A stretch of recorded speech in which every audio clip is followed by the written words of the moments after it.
Olá, meu nome é Diana, sou médica veterinária e hoje eu vou falar sobre os desafios na promoção do bem-estar em abrigos de animais do Brasil. Nós sabemos que a maioria dos brasileiros possui cães e gatos e que o cão, especialmente, é encontrado em todos os continentes onde os humanos se estabeleceram. Ainda há uma estimativa de que 70% dessa população de cães, ou seja, até 1 bilhão de animais, sejam animais de vida livre. A gente precisa entender a dinâmica populacional de cães e gatos antes de implementar estratégias de manejo para que a gente consiga respeitar os padrões, os critérios de bem-estar desses animais e também fazer uma política de manejo que funcione realmente para aquela comunidade. Então, a dinâmica populacional canina, ela tem vários fatores que influenciam. Nós temos os animais domiciliados que saem para dar suas voltinhas, animais domiciliados que acabam se perdendo, animais que são abandonados nas ruas e os animais comunitários. Esse influxo de população de animais em relação à reprodução nas ruas, ele é mínimo. O que a gente tem de principal para trazer mais animais para dentro dessa população são os pet shops, os criadores e os tutores que reproduzem seus animais e acabam doando ou vendendo. Uma vez que a maioria dos animais nascidos nas ruas, especialmente os cães, eles acabam morrendo, não sobrevivem até a vida adulta, ou seja, a vida reprodutiva. E nós temos aqui os abrigos que acabam recolhendo muitas vezes animais das ruas, e esses animais podem ser animais perdidos, animais que saem para dar suas voltinhas, animais comunitários, e aí nós vamos fazer um efeito vácuo, ou seja, quando nós removemos um animal que está em equilíbrio naquela comunidade, que é cuidado pela comunidade, nós abrimos o espaço para novos animais permanecerem naquele local. Então, essa estratégia de recolhimento sem critérios, ela não funciona. Para os gatos, a gente tem ainda alguns detalhes que tornam a dinâmica populacional ainda mais complexa, porque os gatos, a maioria deles saem para dar suas voltinhas, mesmo possuindo tutores. Eles têm uma capacidade reprodutiva muito maior e uma capacidade de viver, independentemente da presença humana, muito maior do que os cães. Ou seja, esses animais acabam criando, acabam se estabelecendo como populações de animais ferais, e esses animais, especialmente esses, são muito prejudicados se forem capturados e recolhidos em abrigos. Os gatos, de modo geral, têm uma capacidade de cooperar com o ambiente de abrigo muito menor do que os cães. Os programas de manejo populacional devem sempre ter os animais como partes interessadas, reduzindo drasticamente o seu sofrimento e melhorando a saúde e o bem-estar. Não devem causar medo, dor, angústia ou sofrimento, uma vez que os projetos geralmente vão envolver captura, manuseio, contenção, abrigamento, vacinação, cirurgias, procedimentos dolorosos. E ainda a gente pode ter riscos adicionais à vida silvestre, animais de fazendas ou cães e gatos que não são alvo da nossa estratégia de manejo. Por isso que é sempre importante nós termos uma abordagem mais holística, sempre pesando os riscos e os benefícios e tendo como pilar a ética. Segundo o ICANN, que é a Aliança Internacional para Manejo Animal, locais onde tenham altas taxas de abandono e baixas taxas de adoção não devem trabalhar com abrigamento de animais. Por isso, na maioria das cidades no Brasil, nós temos que trabalhar com CATAs, que são Centros de Acolhimentos Transitórios de Animais. Esses CATAs eles vão funcionar como um apoio ao manejo populacional, oferecendo atendimento veterinário, castrações, cirurgias e atendimentos de baixo custo para populações carentes, reabilitação, ressocialização e reintrodução dos animais. Só que para isso acontecer é necessário um planejamento adequado, políticas rigorosas de entrada e saída, protocolos muito bem definidos, uma equipe altamente capacitada e trabalhar sempre com estrutura e recursos disponíveis para o que se pretende atender.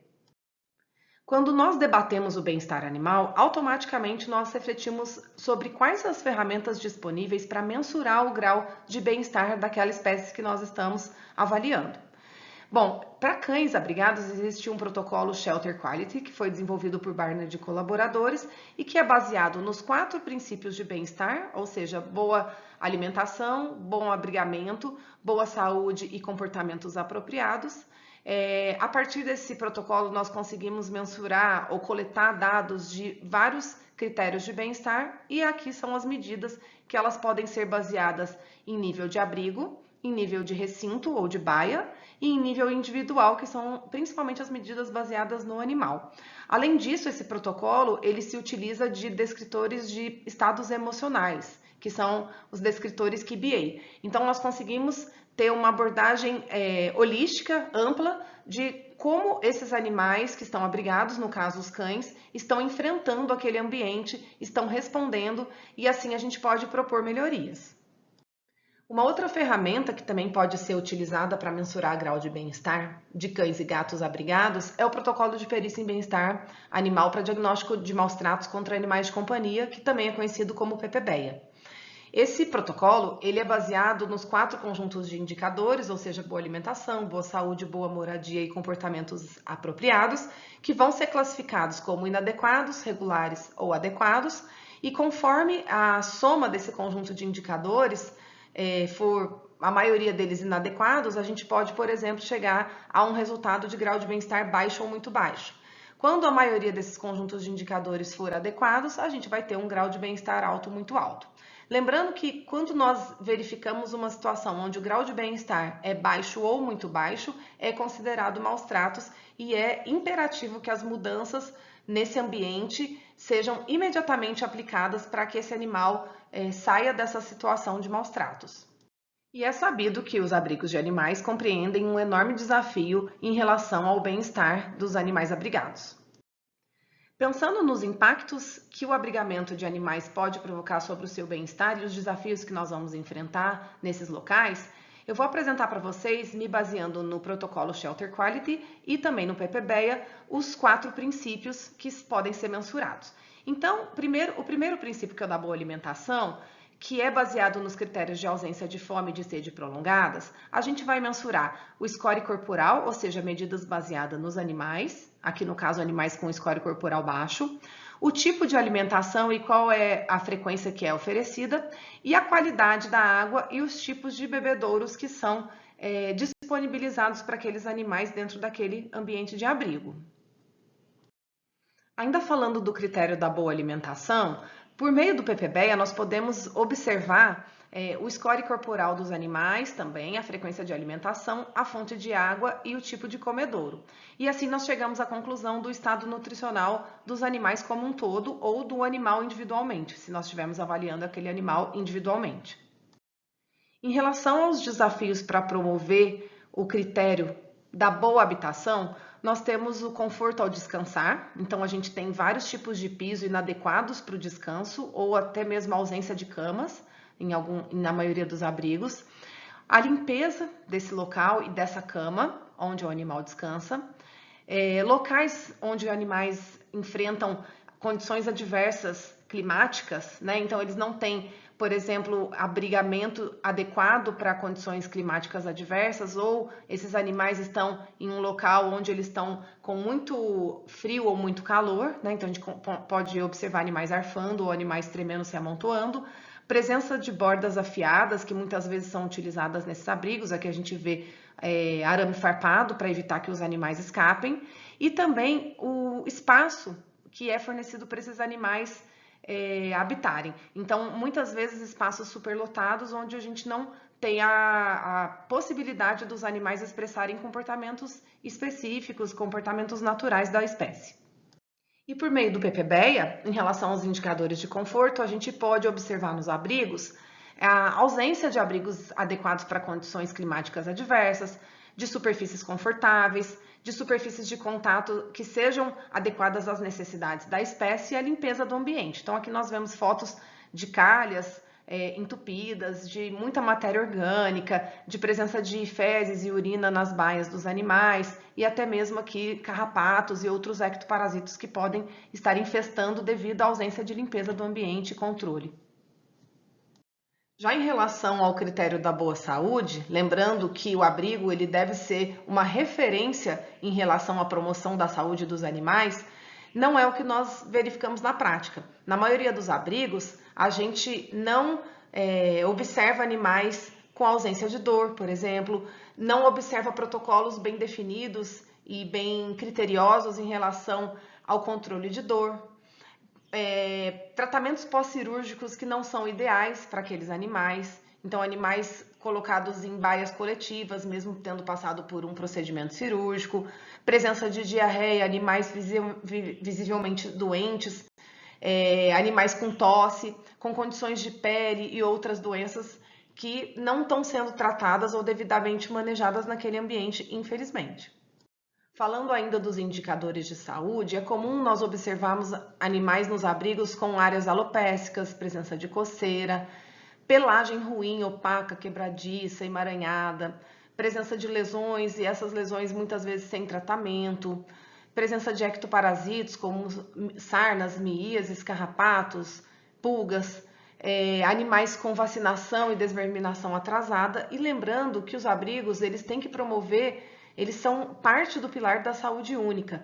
Então, quando nós pensamos nas zoonoses, como leishmaniose, esporotricose e outras doenças, nós devemos lembrar que os abrigos são imprescindíveis no manejo dessas doenças e é inadmissível que os abrigos mantenham animais nessas condições. E agora nós vamos falar do princípio dos comportamentos apropriados, que infelizmente na maioria dos abrigos brasileiros é uma parte muito negligenciada. Esse princípio do comportamento apropriado, ele se baseia nos critérios da expressão de comportamentos sociais, e para isso a gente precisa ter uma habitação que permita comportamentos sociais, a expressão de outros comportamentos como as estereotipias e a possibilidade ou não de o animal se exercitar, a boa relação com seres humanos, ou seja, a reação a um humano estranho e programas de treinamento e reabilitação comportamental e aos estados emocionais positivos desses animais. Então, nesse primeiro vídeo, a gente vê uma cachorrinha que não permite a aproximação de seres humanos, ela faz comportamentos, ela se comporta com medo, e esse medo pode virar um comportamento de agressividade por medo. Obviamente que quando um potencial adotante for nesse abrigo, ele provavelmente não vai escolher essa cachorrinha, porque ela não consegue interagir com seres humanos. Já nesse segundo vídeo, nós vemos um cão fazendo um comportamento que é um comportamento compulsivo. Ele fica comendo as bordas desse objeto que está dentro do recinto. Inclusive, apresenta comportamentos de disputa de recurso, então pode gerar conflitos dentro desse abrigo, que inclusive a gente vê uma quantidade de animais grande dentro do mesmo recinto. Isso já é uma situação estressante por si só para os animais, né? Porque são muitos animais juntos, sem possibilidades de não interagir, né? Então esses animais são obrigados a interagir uns com os outros, sem nada para eles fazerem, sem a presença de enriquecedores ambientais, e aí eles começam a apresentar esses comportamentos compulsivos e estereotipias. E nesse terceiro vídeo, a gente vê um comportamento de estereotipia, que é quando esse cão ele faz o pacing, né, que é um dos comportamentos de estereotipia. Ele gira, igual animais de zoológico, é muito comum a gente ver esse mesmo comportamento, e também ele late compulsivamente. Então, esses comportamentos, além de serem muito prejudiciais para o bem-estar dos animais, eles impedem que esses animais sejam adotados, porque é muito difícil que a gente tenha alguém que queira encarar esse desafio de pegar um animal com uma estereotipia que muitas vezes vai permanecer no pós-adoção por muitos anos ou pela vida toda do animal. Ainda falando dos indicadores comportamentais, que são super importantes e muito negligenciados, volto a dizer, por meio do PPBEI a gente consegue coletar alguns dados que vão nos indicar qual é o grau de estresse desse animal, o tipo de interação com outros animais da mesma espécie e outros animais de diferentes espécies, incluindo seres humanos, e inclusive se a gente vê animais extremamente amedrontados, a gente pode indicar que esses animais estejam sendo expostos a um sofrimento intenso, diário, e que eles precisam imediatamente ser retirados daquela situação. Então, no mesmo abrigo, a gente consegue ver animais que interagem socialmente de maneira positiva com seres humanos e outros animais, e no mesmo recinto, animais extremamente amedrontados. Por quê? A gente sabe que os animais, por mais que sejam da mesma espécie, sejam eles cães ou gatos, eles vão enfrentar as situações do estresse do confinamento de maneiras diferentes. Isso tem a ver, inclusive, com a sua experiência prévia. Então, já se sabe que o trauma em animais ele vai ter um impacto sobre a capacidade de enfrentamento desse animal a uma condição adversa de ambiente, por exemplo. Né? Então, a gente precisa ter programas de reabilitação comportamental urgente, né, dentro dos nossos abrigos, e isso inclui também a presença de enriquecedores ambientais, manejos de passeio e várias outras estratégias que a gente vai falar para frente como possíveis soluções para nós melhorarmos as condições com que esses animais são abrigados. Bom, a gente sabe que os animais, cães e gatos, devem passar de maneira transitória dentro dos abrigos. A partir de 2 semanas já é considerada longa permanência, ou seja, cães e gatos não deveriam ficar mais do que 2 semanas dentro de um abrigo. Para isso, nós vamos trabalhar o desabrigamento, ou seja, os animais que estão dentro do abrigo precisam sair de alguma maneira, e os animais que vão ser recolhidos têm que ser recolhidos de maneira seletiva, ou seja, só os que precisam realmente de cuidados ou os que vão passar por uma cirurgia de castração ou algum tratamento médico veterinário vão passar pelo centro de acolhimento transitórios e depois vão retornar ao mesmo local onde foram retirados ou vão ser adotados ou vão ser transferidos para lares temporários. Mas pensando nos animais que já estão abrigados e que não têm essa possibilidade tão cedo de sair do abrigo, nós precisamos melhorar a qualidade de vida desses animais abrigados. Tanto pensando de maneira ética, né, porque esses animais estão sendo expostos a um sofrimento diário e eles obviamente não merecem isso, como também pensando na função, na real função dos abrigos em relação à saúde pública, ao bem-estar único e à saúde única. Antes de nós falarmos sobre as possíveis soluções que podem ser colocadas em prática nos abrigos brasileiros, eu gostaria de apresentar aqui os dados preliminares que estão em preparação para publicação sobre uma análise de correspondência dos estados emocionais de cães com as medidas de gestão dos abrigos, que a gente fez em abrigos de Minas Gerais. Então, nós encontramos estados emocionais positivos nos cães que eram alojados em abrigos onde havia manejos de passeios semanais ou diários.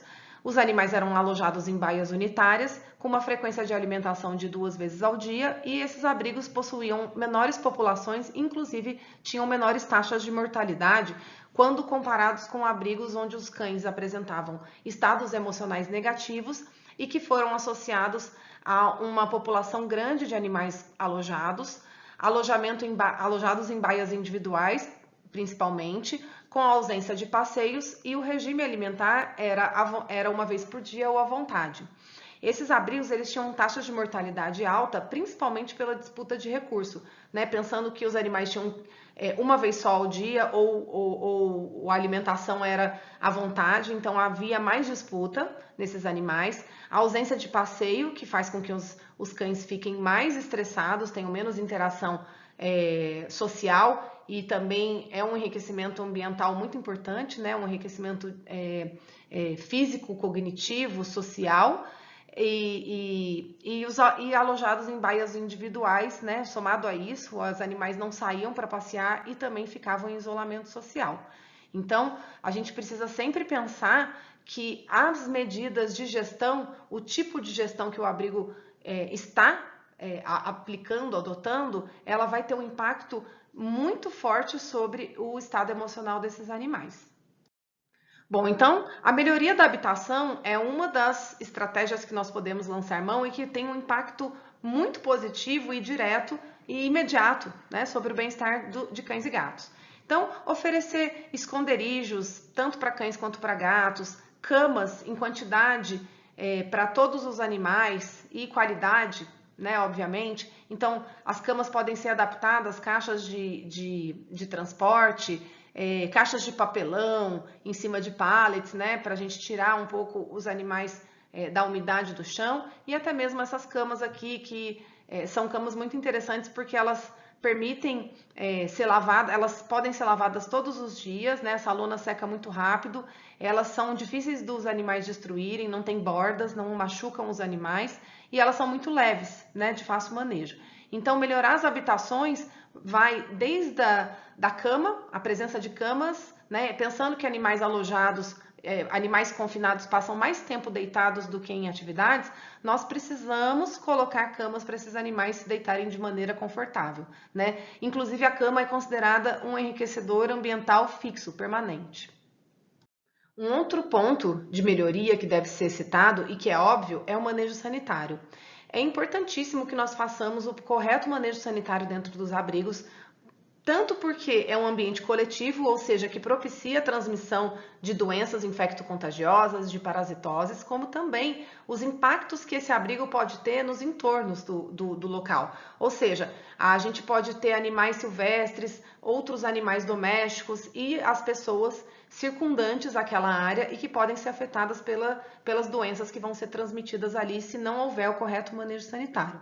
Então, um procedimento operacional padronizado é algo que deveria ser uma lei dentro dos abrigos brasileiros e que infelizmente nós não verificamos.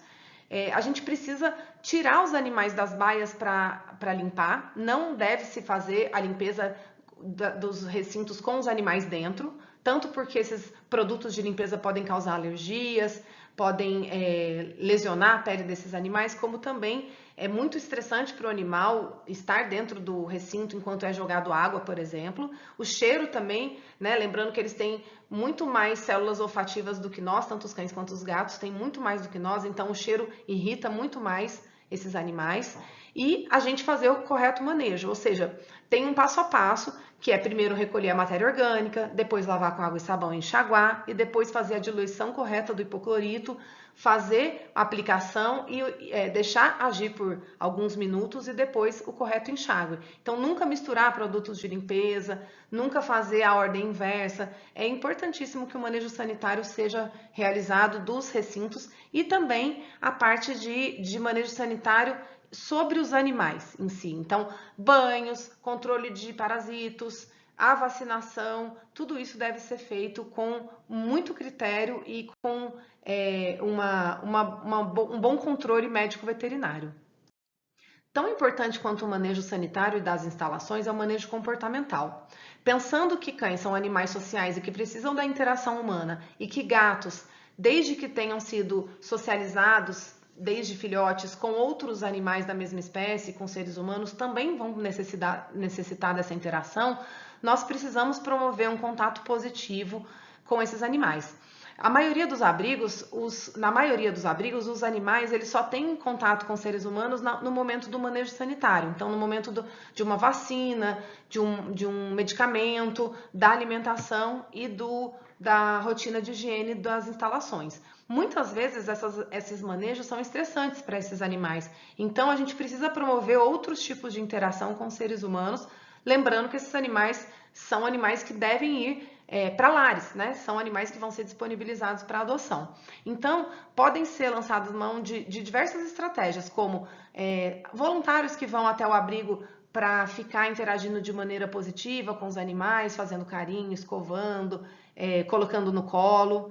A gente também promover passeios com esses animais que podem ser feitos com voluntários. Então, alguns abrigos dos Estados Unidos, por exemplo, esses animais quando saem para passear, eles vão com um coletinho onde está escrito estou disponível para adoção. Isso também atrai os olhos da sociedade, da comunidade externa para a causa, né, desses animais. Então, esses animais não só vão estar sendo beneficiados pelo passeio em si, que é um dos melhores enriquecimentos ambientais que a gente pode colocar dentro de um abrigo de cães, como também a promoção da guarda responsável e da adoção desses animais. A gente pode oferecer ambientes onde os animais possam expressar comportamentos inerentes à sua espécie, então cães destruírem coisas, cavarem buracos, gatos afiarem as suas garras, subirem, né, em outros níveis dentro dos seus recintos, né? Então, a verticalização, que é importante para cães e para gatos, principalmente para gatos. Oferecer brinquedos que, obviamente, eles podem ser, sempre devem ser feitos sob supervisão para evitar brigas, disputas. No momento da alimentação, a gente fazer um enriquecimento alimentar, então esses dispensers onde você coloca a ração e o cão precisa, e o gato também, né? Isso também pode ser utilizado para gato, ele precisa fazer essa bolinha rolar para conseguir o alimento, então ele vai trabalhar a cognição e a parte física também, e também promover algumas interações que diminuam o medo dos animais. Então, cães e gatos têm muito medo de passar por túneis, né? Então a gente pode colocar isso dentro de um programa de brincadeiras dentro do abrigo que vai ajudar esse cão, esse gato a lidar com os desafios do ambiente de maneira muito mais equilibrada. Ainda falando de manejo comportamental, os programas de reabilitação comportamental são importantíssimos, né? Então, principalmente com os animais que são amedrontados, que são tímidos, promover uma interação positiva com seres humanos, de modo que a gente consiga observar uma mudança significativa no comportamento, na interação desses animais, e isso obviamente vai ter impacto nas suas chances de adoção. E tão importante quanto tudo isso é envolver a comunidade, trazer a comunidade para dentro dos abrigos e levar os animais dos abrigos para fora, né? Possibilitar que voluntários trabalhem, que os animais sejam cuidados dentro dos abrigos como eles seriam dentro de um ambiente de uma casa, de um tutor. Também trabalhar com os animais comunitários, isso é muito importante. Antes da gente pensar em abrigar um cão ou um gato, pensar quanto ele interage positivamente dentro daquela comunidade, e ele serve inclusive como barreira sanitária, né? Se esse animal for castrado, desverminado e vacinado, ele é uma barreira sanitária para as doenças. Então os animais comunitários, eles são muito importantes, tanto como barreiras sanitárias, como também como sentinelas para maus tratos, para violência. E também esses animais, eles promovem eles naturalmente educam a comunidade em relação à guarda responsável, em relação a interações com outras espécies positivas, né? Promover campanhas de adoção, promover um contato positivo da comunidade com os animais que ela nesse local frequentam, é imprescindível para que a gente consiga minimizar os impactos do abrigamento e, quem sabe, um dia não trabalhar mais com abrigos e sim trabalhar com centros transitórios de acolhimento, apoiar a comunidade de baixa renda, principalmente, né? Então, quando nós